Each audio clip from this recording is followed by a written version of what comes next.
Hello दोस्तों। क्या आपकी नर्सिंग कंप्लीट हो चुकी है? आप जानते हैं नोरसेट क्या होता है? अगर नहीं तो ये वीडियो आपके लिए। आज इस वीडियो में हम डिटेल से बात करेंगे नोरसेट के पूरे प्रोसेस के ऊपर।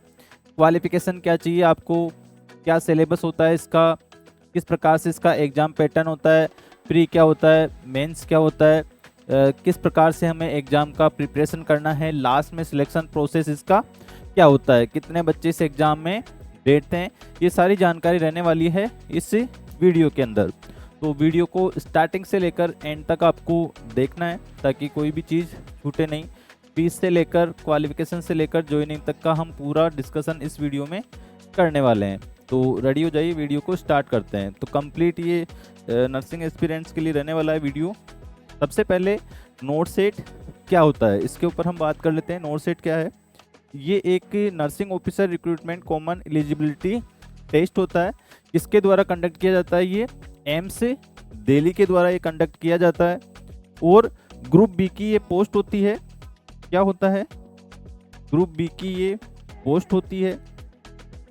ग्रुप बी की पोस्ट होती है और लेवल 7 पे मैट्रिक्स पे होता है ये। और इसके अलावा 44,900 से 1,42,400 इसका ग्रेड पे होता है। ये सारी नॉर्मल सी जानकारियां हैं, आपको पता होनी चाहिए। ये सेंट्रल रिक्रूटमेंट होता है 19 प्लस एम्स जिसमें शामिल किए गए हैं ऑल इंडिया के। उसके अलावा भी कुछ सेंट्रल गवर्नमेंट बॉडीज होती है, जैसे नीमांस हुआ, दिल्ली के कुछ सेंट्रल गवर्नमेंट हॉस्पिटल हुए, आरएमएल, लेडी हार्डिंग वगैरह। ये सारे हॉस्पिटलों के जो कॉमन एग्जाम है इस नोरसेट के थ्रू कंप्लीट करवाए जाते हैं आजकल। इसकी बाद हम बात करते हैं कि इसमें आपको क्या एलिजिबिलिटी चाहिए। अगर मैं पर्टिकुलर बात करूं, अगर आपको एम्स में ही नर्सिंग ऑफिसर बनना है तो उसके लिए आपकी एलिजिबिलिटी क्या होनी चाहिए, क्वालिफिकेशन क्या होनी चाहिए, उसके ऊपर हम बात कर लेते हैं।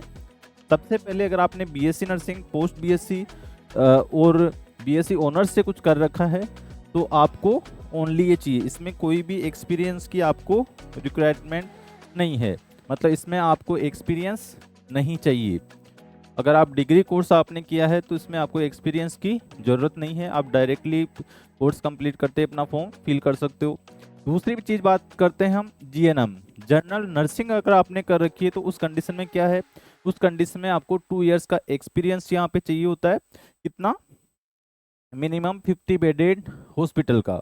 हॉस्पिटल चाहे गवर्नमेंट हो चाहे प्राइवेट हो, कोई सा भी एक्सपीरियंस यहाँ पे चलेगा, पर आपका 50 बेडेड कम से कम वहाँ पे होना चाहिए। चलो जीएनएम क्लियर हो गया। इसके बाद हम बात करते हैं, आप रजिस्टर्ड होने चाहिए आईएनसी और स्टेट काउंसिल से। तो जब भी आप नर्सिंग करें तब आपके कॉलेज को ज़रूर से चेक करें आईएनसी की साइट पे जाके कि वो आईएनसी और स्टेट नर्सिंग काउंसिल से रजिस्टर्ड भी है या नहीं है। आप कहीं फर्जी कॉलेज इंस्टीट्यूट से तो नर्सिंग नहीं कर रहे हो, ये चीज़ें कर लेंगे। एज लिमिट की अगर हम बात करते हैं तो 18 टू 30 ईयर्स इसका एज लिमिट होता है। 18 से 30 साल तक के अगर आप हैं तो इसमें फॉर्म फिल करने के लिए एलिजिबल हो। और उसके अलावा अगर हम बात करते हैं तो जो कास्ट रिजर्वेशंस रहते हैं उनको देख लीजिए। ओबीसी प्लस 3 ईयर यानी 33 ईयर हो जाएगा इसका। एससी एसटी प्लस 5 ईयर तो 35 ईयर्स हो जाएगा इसका। और डब्ल्यूबीडी उनके अकॉर्डिंग उनको यहाँ पे क्या मिलता है, एज रिलैक्सेशन। तो ये एज रिलैक्सेशन की बात हो गई। चलो आगे चलते हैं। नेक्स्ट, एप्लीकेशन प्रोसेस क्या होता है और उसका फीस कितना होता है। अभी हाल ही में नोरसेट 8 कंप्लीट हुआ है, अब नोरसेट 9 आने वाला है। तो जब भी नोरसेट आएगा उससे पहले ही आपको इंफॉर्मेशन यहाँ पे दे दी जाती है। नोरसेट 9 का एग्ज़ाम जो संभावित है सितंबर में है, तो इसके अगस्त में लगभग फॉर्म स्टार्ट हो जाएंगे। कब फॉर्म स्टार्ट हो जाएंगे तो आप कहाँ से अप्लाई करोगे? www.emsexam.ac.in। डायरेक्टली आप हमारे चैनल को सब्सक्राइब करिए, हम आपको पर्टिकुलर अपडेट देते रहते हैं उसके लिए।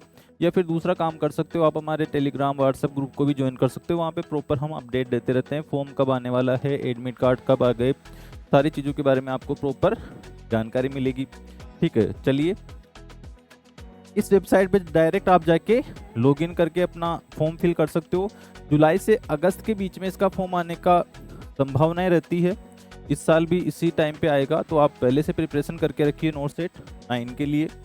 फीस स्ट्रक्चर की हम बात करते हैं तो जर्नल और ओबीसी के लिए जो फीस रखा गया है वो 3000 रुपीज़ है। जो नॉन रिफंडेबल है, और दूसरा SC ST और EWS के लिए 2400 रुपीज़ यहाँ पे रखे गए हैं। तो SC ST वालों को यहाँ पे एग्ज़ाम अगर आप देते हो तो फीस आपकी वापस रिफंड हो जाती है। ओनली SC ST कैंडिडेट अगर वो एग्ज़ाम देते हैं तो उनकी फ़ीस वापस से रिफंड हो जाएगी, जिस अकाउंट से आपने फीस दिया था। उसके अलावा ये जो नोट सेट का एग्ज़ाम है वो 2 स्टेज में लिया जाता है। सबसे इम्पोर्टेंट है एग्ज़ाम पैटर्न को हम समझ लेते हैं। नोट सेट का जो एग्ज़ाम है 2 टाइप से लिया जाता है, एक लिया जाता है प्री और एक दूसरा लिया जाता है मेंस। तो स्टेज फर्स्ट में क्या होगा, प्रिलिमिनरी जिसको बोलते हैं।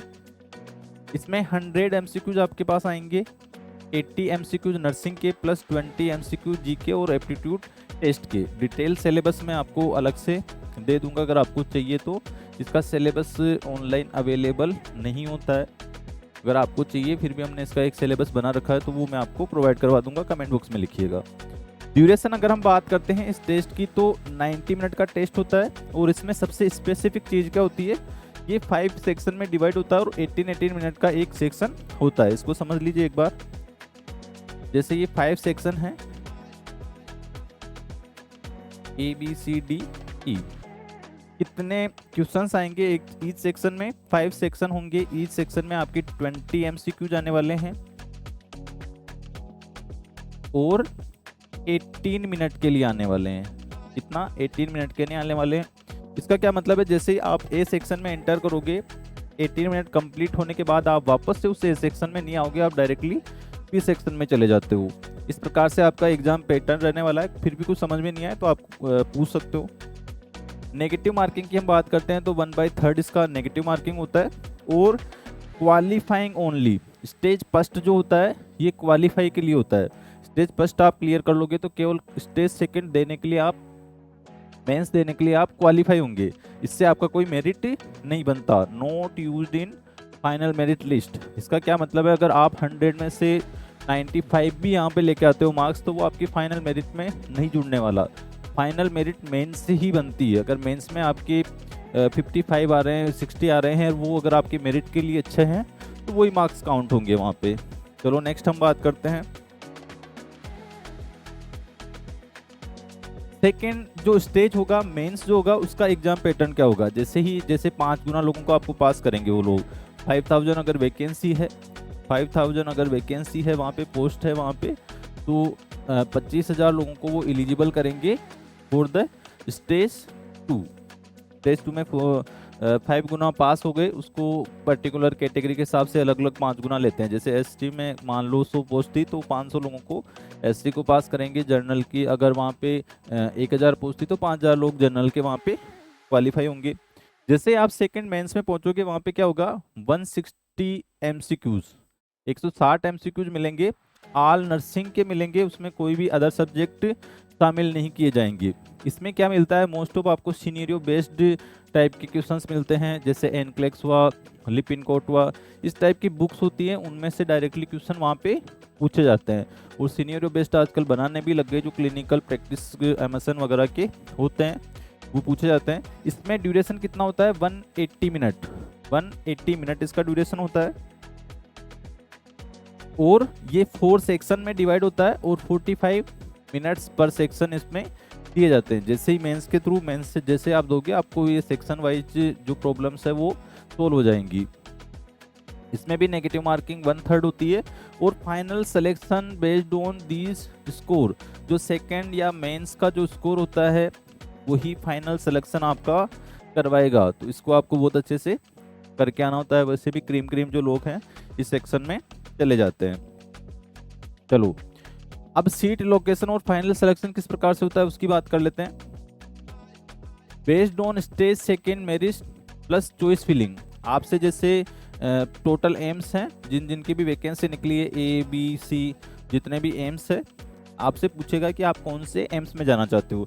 जैसे आपको D एम्स पहले नंबर पे पसंद है, D आपने चॉइस फिल कर दिया, फिर E पसंद है, E फिल कर दिया, फिर आपको A पसंद है, A फिल कर दिया। इस प्रकार से आपको चॉइस पूछेगा वो। तो जिस चॉइस में ज़्यादा कैंडिडेट्स सेलेक्ट होंगे, जिन ज़्यादा कैंडिडेट्स ने जहाँ पे अप्लाई किया होगा वो हाई मेरिट वाला जाएगा। जैसे एम्स दिल्ली, एम्स जोधपुर, ये हाई मेरिट वाले रहते हैं। अगर वो आप बस सेलेक्ट करते हो और आपका रैंक ज़्यादा लोअर साइड में है, जैसे 5000 पोस्टर, आपका रैंक 10,000 पे है, तो वहाँ चांस कम हो जाता है। तो ये आपको चॉइस फिलिंग भी ध्यान से करना होता है लास्ट में। आजकल इसमें ओनली 1 राउंड होता है, मतलब जैसे ही आपका चॉइस फिलिंग का टाइम आया, आपने फिल कर दिया, उसके बाद आपको दोबारा से चांस नहीं मिलता है। पहले वेटिंग लिस्ट आती थी, अभी वो सिस्टम बंद हो गया है क्योंकि साल में 2 बार ये एग्ज़ाम हो रहा है। सबसे इम्पोर्टेंट 80-20 यहाँ पे रेशियो होता है। 80-20 रेशियो का मतलब अगर यहाँ पे 4000 पोस्ट है तो इसमें से 80% फीमेल्स के लिए रिजर्व होती है और 20% मेल्स के लिए रिजर्व होती है। ठीक है, 80-20 रेशियो इसमें चलने वाला है आपकी। No waiting list, only joining seats offered. Waiting list इसमें नहीं आती है, जो मैंने प्रीवियसली आपको बता दिया है। नेक्स्ट हम बात करते हैं क्या क्या आपको डॉक्यूमेंट्स की रिक्वायर्ड होगी at the time of joining. आपका एडमिट कार्ड आपके पास में होना चाहिए, एप्लीकेशन फॉर्म होना चाहिए, एजुकेशनल सर्टिफिकेट होने चाहिए, रजिस्ट्रेशन सर्टिफिकेट होना चाहिए, एक्सपीरियंस होना चाहिए अगर जीएनएम वाले हैं, एक्सपीरियंस होना चाहिए अगर आप जीएनएम वाले हो, जनरल नर्सिंग आपने कर रखी है, कास्ट सर्टिफिकेट होने चाहिए अगर आपके एप्लीकेबल है, एनओसी अगर आप प्रीवियसली कहीं पे एम्प्लॉयड हैं तो आपके पास में एनओसी वहाँ का होना चाहिए at the time of joining. उसके बाद में पीडब्ल्यूबीडी और स्क्राइब पॉलिसी में क्या होता है, एप्लीकेबल फॉर ओएल, एएवी, डीडब्ल्यूएलसी या ओएल। मोर देन 40% आपकी डिसेबिलिटी होनी चाहिए और 20 मिनट एक्स्ट्रा आपको दिया जाता है। AIIMS provided scribe rules apply. Scribe जो हैं उनके लिए एम्स पर्टिकुलर प्रोवाइड करवाता है। अब इसके लिए स्टेज फर्स्ट के लिए आपको क्या करना होता है, प्रैक्टिस करनी होती है और टाइम मैनेजमेंट करना होता है। आप हमारे ऐप पे जाके, हमारी वेबसाइट पे जाके पर्टिकुलर इस टाइप के एग्ज़ाम आप वहाँ पे दे सकते हो। नोटसेट 9 के लिए वहाँ पे फ्री में जो है मॉक टेस्ट अवेलेबल है, आप उनको जाकर दीजिए। आपको प्रैक्टिस होगी, थोड़ा सा एग्ज़ाम से परिचित होंगे, आपकी इमेज बेस्ड क्वेश्चन भी आते हैं वहाँ पे, और बहुत टाइप के जो ईसीजी के हैं, लेबर के हैं, या फिर चाइल्ड हेल्थ नर्सिंग के बहुत सारे एमसीक्यूज वहाँ पे आपको अच्छे अच्छे देखने को मिलेंगे। ये कैसे पास करोगे आप, प्रैक्टिस से और टाइम मैनेजमेंट से। ये दो ही चीज़ें इंपॉर्टेंट होती है प्री के अंदर। फिर मेंस के अंदर क्या करोगे आप, फोकस ऑन नर्सिंग कंसेप्ट और क्लिनिकल एमसीक्यूज। इसमें भी कोई दिक्कत आती है तो आप हमें कमेंट बॉक्स में पूछ सकते हो।